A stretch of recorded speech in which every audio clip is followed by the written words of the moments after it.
Escarbassière, directeur technique de la société ActivePlus Software, filiale de MHZ Wireless. Voilà. Donc, ActivePlus Software, nous sommes donc une société districe de logiciels. Tout d'abord spécialisée en logiciels Windows, utilitaires, notamment des utilitaires Windows, Service Plus, Service 1000 et des logiciels d'emailing tels qu'Email. Ensuite, nous avons aussi développé un logiciel de hotspot LC+, donc qui fonctionne avec les routeurs MikroTik et qui fait le lien avec notre société mère qui est donc Megahertz. Megahertz est donc une société de distribution d'une boutique en ligne, donc qui distribue notamment les routeurs MikroTik.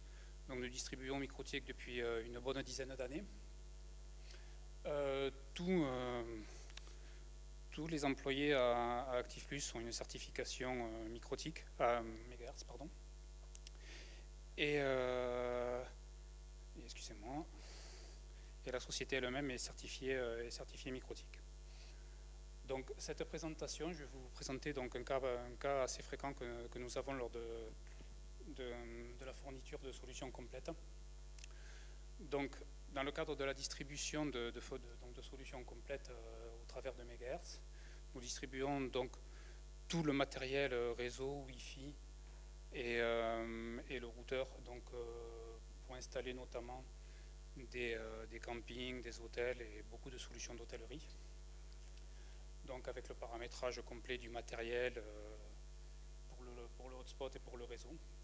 Le problème qui se passe, c'est que souvent, dans ce genre de situation, les clients n'ont pas accès à la fibre ou à des débits suffisamment donc raisonnables.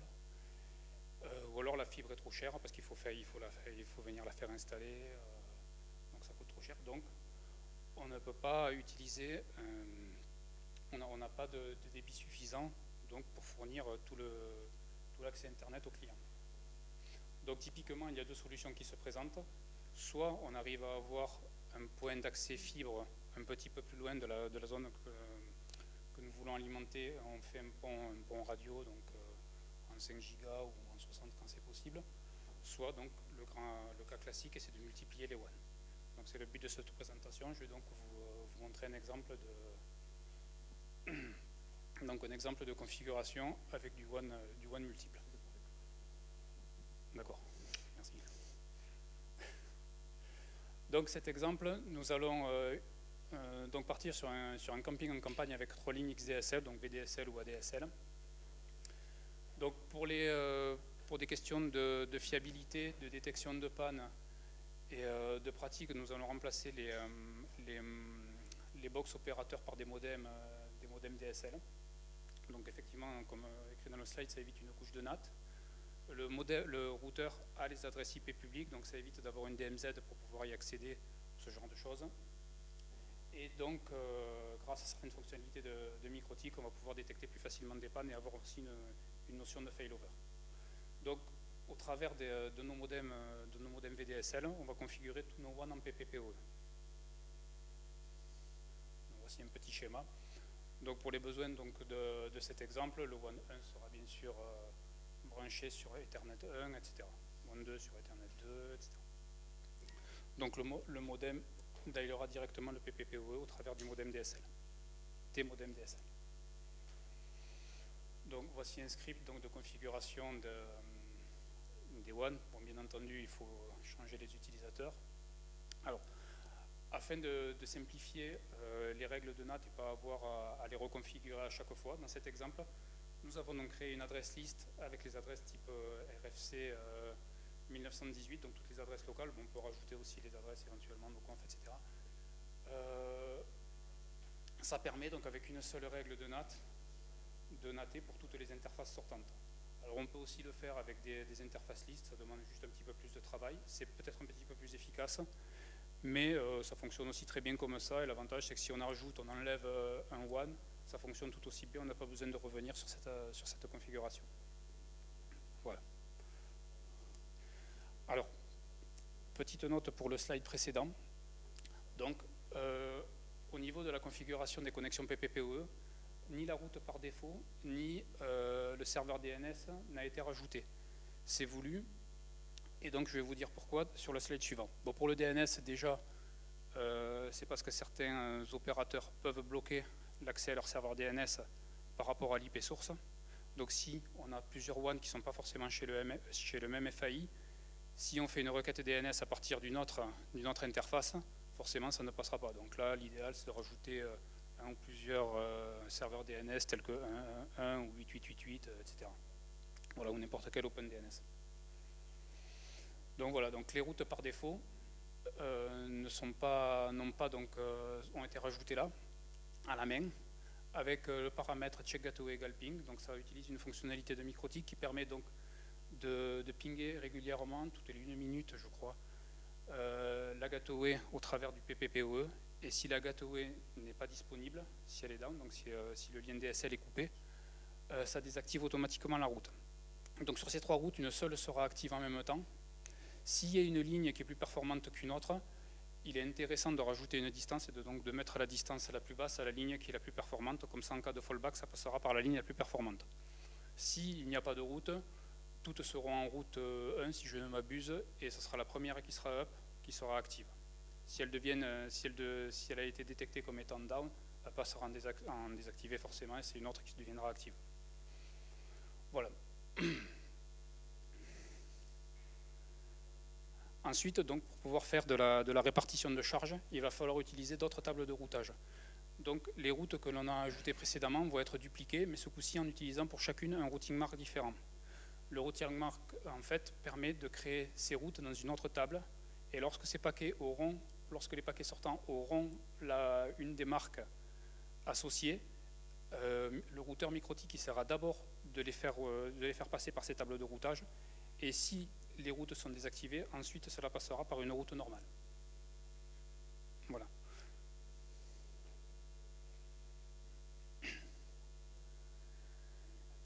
Donc, maintenant que nous avons mis les 3 routes marquées, donc il va falloir marquer les paquets afin que ceux-ci puissent passer par une de ces 3 tables de routage, enfin, ou même par les 3 tables de routage. Donc pour ce faire, MikroTik a une fonctionnalité qui s'appelle le mangle dans le firewall. Donc le mangle, techniquement, c'est une passoire, je crois, d'après le mot anglais. Et donc ça permet de plus ou moins de marquer les paquets. Un des buts principaux, c'est de marquer les connexions et les paquets au niveau du mangle. Donc nous allons dans le mangle marquer les paquets pour qu'ils puissent utiliser les 3 routes. Donc nous allons créer 3 règles pour pouvoir marquer les paquets pour qu'ils utilisent les 3 routes différentes. Donc on aura 3 règles, une par route. Idéalement, il faudra que ces règles marquent chacune un tiers des paquets pour essayer de répartir la charge au maximum de façon équitable. Alors en mode de répartition, il y en a plusieurs. Le firewall MikroTik permet de faire un mode aléatoire. Ça permet effectivement d'avoir une répartition très bonne des paquets, mais sauf que ça casse tout. Parce que si vous avez un paquet sur une même connexion qui sort par un WAN et que le paquet suivant sort par l'autre WAN, via le jeu de la NAT, il est vu par une autre IP, aucun protocole ne supporte ça, ça ne marchera systématiquement pas. Une autre solution, avant donc la dernière, qui pouvait exister, c'est de baser le routage sur des pools d'IP, soit source, soit destination. On peut imaginer que dans le pool d'IP source, donc du routeur, on se dise un tiers des adresses IP source va passer par telle route, un autre tiers, mais ça a le problème que c'est absolument pas, la répartition n'est absolument pas garantie, parce que déjà le DHCP peut allouer les premières adresses IP en premier, certains clients peuvent être plus actifs sur certaines plages que d'autres, et il en est de même pour les adresses destination. Si on essaye de répartir la charge sur les adresses destination, on aura aussi des problèmes, certaines adresses IP étant beaucoup plus chargées que d'autres en question de débit. Imaginez par exemple YouTube ou Netflix qui vont avoir beaucoup de débit, qui seront peut-être sur une faible plage d'IP, donc on ne peut pas répartir le trafic de façon équitable avec ce genre de méthode. Pour pouvoir répartir le trafic de façon équitable, MikroTik a rajouté à partir de la version 3.24 dans le firewall ce qu'on appelle le Pair Connection Classifier. Donc le Pair Connection Classifier, qu'est-ce que c'est? C'est une règle dans le firewall qui va regarder l'entité IP du paquet et qui va calculer une valeur 32 bits par rapport à cette en-tête. Il va faire une espèce de hash, il va avoir l'adresse IP source, l'adresse IP de destination, le port source, le port de destination, enfin, ça dépend de l'option que l'on prend. Il va générer une valeur assez grande. Cette valeur va être ensuite, donc c'est là qu'on le voit, cette valeur va être ensuite divisée par une autre valeur, typiquement, donc celle qui est entourée en rouge, la première, va être typiquement divisée par une autre valeur qui est typiquement donc le nombre de lignes que l'on va avoir, la quantité par laquelle on veut répartir le réseau, enfin le split. Et une fois qu'il aura fait cette division, il va en prendre ce qu'on appelle le modulo, donc je ne me rappelle plus en français, le reste de la division entière. Voilà. Donc le reste de la division entière, quand on divise par 3, il y aura 3 possibilités, 0, 1 ou 2. Donc au niveau de nos règles, ce que l'on va faire pour pouvoir répartir donc, le trafic sur les 3 lignes, on va prendre tous les paquets qui sont dans l'adresse liste locale, donc les paquets internes, qui sont à destination de l'extérieur, donc qui ont l'adresse liste not locale, et on va faire 3 règles avec le même pair connection classifier sur le boss addresses à 3, c'est-à-dire donc on va calculer un hash et on va diviser par 3, et donc on aura typiquement un résultat en fonction de la source et de la destination qui sera soit 0, soit 1, soit 2. Ce résultat n'est pas vraiment aléatoire, mais il est suffisamment réparti sur un certain nombre d'utilisateurs pour avoir une grande homogénéité. Donc, quand une des conditions sera matchée, on va marquer le routing, on va mettre une marque de routage afin que le paquet sorte par les routes que l'on a définies auparavant. Et on pourra aussi mettre pass-through égale no, parce qu'à partir du moment où on a matché une règle pour une même source et une même destination, on est sûr de ne pas matcher une autre. Parce que si le reste de la division fait 0, il ne fera jamais 1 ni 2, pour une même source et une même destination. Donc, du reste, dans cet exemple, la dernière règle, on aurait pu éventuellement même ne rien mettre, parce que si on arrive à la dernière règle, c'est qu'on est forcément dans le dernier cas. Donc, avec ces règles, donc, ça nous permet de splitter le trafic sortant en 3 parts à peu près égales. Il y a donc différents modes de calcul du hash, donc, par lequel le routeur microtique va faire la division. Il y a sur l'adresse source, sur l'adresse des destinations, sur l'adresse source et destination avec le port. Dans ce genre de cas, on essaye de déconseiller d'utiliser avec les ports, parce que certains protocoles utilisant des ports différents, comme le SIP, mais avec une même adresse source et une même adresse destination, ça pourrait influer sur le calcul du hash et ça pourrait changer la route de sortie si le port est différent. Et on imagine que ça va mal fonctionner si un utilisateur avec un téléphone commence à initier une session à partir d'une adresse IP et continue la session sur une autre adresse IP. Parce qu'il va prendre une autre route, il va être NAT, il va prendre l'adresse IP de l'autre WAN. Voilà. Une fois que ceci est en place, donc j'ai fait un petit screenshot, j'en ai pas fait assez, désolé. Je vous ai fait un petit screenshot, donc on peut voir que typiquement quand on génère du trafic avec plusieurs clients, la répartition se fait de façon relativement équitable. En pratique, sur les installations que l'on a en réel, on observe rarement des différences supérieures à 10%. Donc la répartition est quand même très bonne. S'il y a un certain nombre de clients, ça répartit surtout sur le temps assez bien. Ah oui, j'avais oublié, oui, j'en parlerai après. Par contre, donc, une fois que l'on a fait ça, que cela fonctionne, une des choses que nous nous sommes rapidement rendu compte, c'est que quand on en a plusieurs WAN, quand on essaie d'accéder au routeur ou à un renvoi de port par un de ces WAN, par une des IP publiques d'un de ces WAN, cela fonctionne de façon très aléatoire. Typiquement, quand on a 3 WAN, un coup sur 3. Pourquoi? Parce qu'on va rentrer par un WAN, mais quand le paquet va ressortir, le routeur microtique va passer par les règles que nous avons définies et va peut-être changer sa destination. Vu qu'il n'y a rien qui lui dit de ressortir exactement par le même endroit, il va peut-être changer la route de sortie, et vu qu'il va y avoir une NAT, ça va sûrement changer l'IP du paquet, et donc ça va foutre le bazar, parce que le paquet, il est rentré avec une IP, et il ressort par une autre IP, il revient par une autre IP, oui.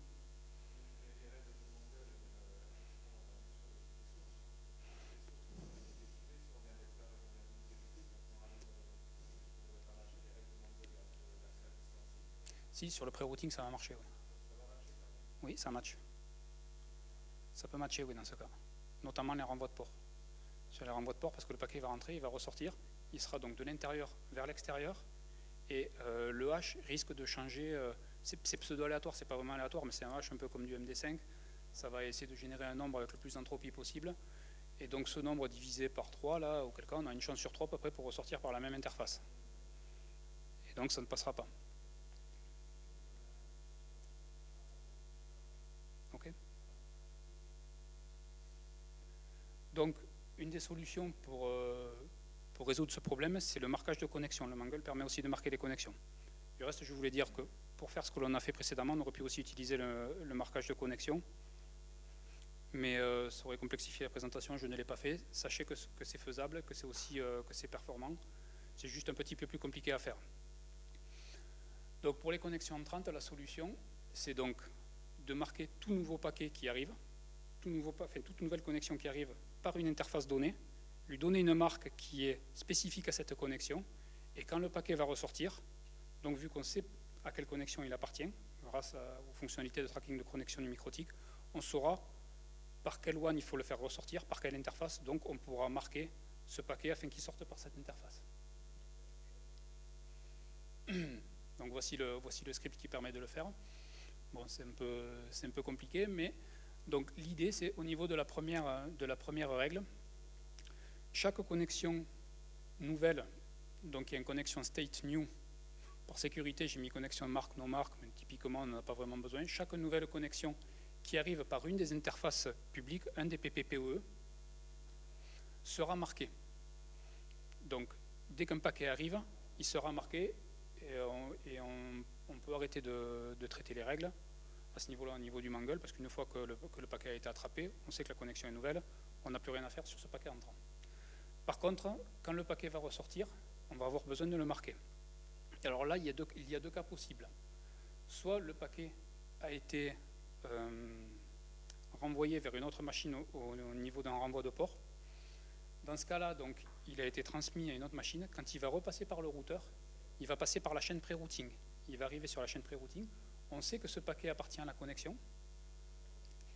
Et en vérifiant donc, que la connexion marque est bien celui de la connexion entrante que l'on a marqué plus haut. Et on peut déduire que s'il n'appartient pas, s'il n'arrive pas dans l'interface WAN, c'est forcément qu'il doit repartir.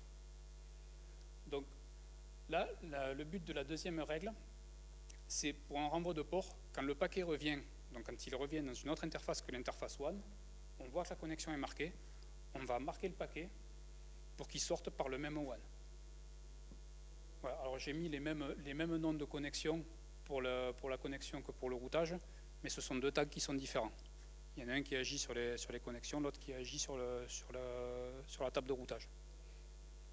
Par contre, quand le paquet est est directement issu, c'est une connexion directe au routeur microtique, il ne passera pas par la chaîne pré-routing, il sera directement mis dans la chaîne output. Et c'est pour ça qu'il est nécessaire dans ce cas de mettre une deuxième règle afin de vérifier qu'on ait bien donc la connexion marque. Le paquet, une fois qu'il sort, s'il appartient à cette connexion, ça veut dire que c'est la réponse à un paquet qui était entré à partir d'un WAN. Donc si on a un paquet au niveau de la chaîne output qui a une marque de connexion, c'est forcément un paquet retour à une connexion de l'extérieur, directement au niveau du routeur microtique. Et dans ce cas, il faut aussi marquer le paquet afin qu'il prenne la bonne route de sortie. Voilà, c'est un peu rapide. Des questions? Je vais bientôt les mettre, oui. Pas encore. D'autres questions?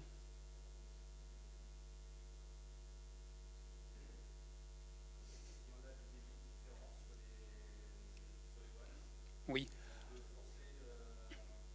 Alors oui, on peut jouer